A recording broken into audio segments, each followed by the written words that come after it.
ह्या दोन गोष्टीमुळे झाला गोळीबार. गोळीबाराचे दोन कारण आपण आज या व्हिडिओच्या माध्यमातून बघणार आहोत. तर व्हिडिओला सुरुवात करूया. पहिले मेन कारण, काही दिवसांपूर्वी निंबूत येथे ट्रिपल हिंद केसरी गौतम काकडे यांनी फलटण येथील रणजित निंबाळकर यांच्याकडून सुंदर या शर्यतीच्या बैलाची खरेदी केली होती.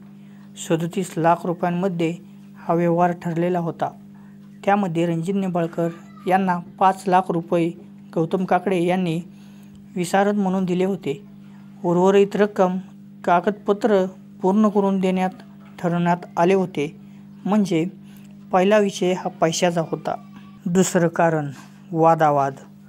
गुरुवारी रात्री रणजित निंबाळकर हे आपली पत्नी तसंच मित्रांसह निंबूत येथे गौतम काकडे यांच्या घरी गेले. त्या ठिकाणी रणजित निंबाळकर यांनी उर्वरित रक्कम द्यावी किंवा विरासतची रक्कम घेऊन बैल परत करा असे सांगितले. तुम्ही कागदपत्रावर सह्या करा, तुम्हाला सकाळपर्यंत पैसे मिळतील असं गौतम काकडे म्हणाले. यातून दोघांमध्ये झालेल्या वादातून गौतम काकडे यांचे बंधू गौरव काकडे यांनी रणजित निंबाळकर यांच्यावर गोळीबार केला.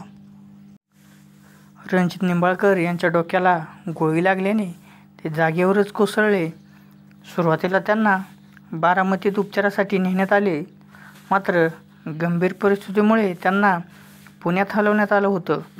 पुण्यातील रुबी हॉस्पिटलमध्ये त्यांच्यावर उपचार सुरू होता आणि त्यांच्या 2:30 वाजण्याच्या सुमारास रणजित निंबाळकर यांची प्राणज्योत मालवली.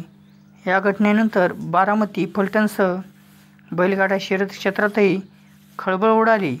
रणजित निंबाळकर फलटण परिसरात सर नावानं परिचित होते.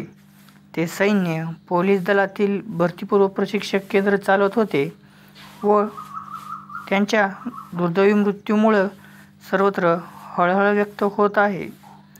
त्यामुळे हे महत्त्वाचे दोन कारण होते.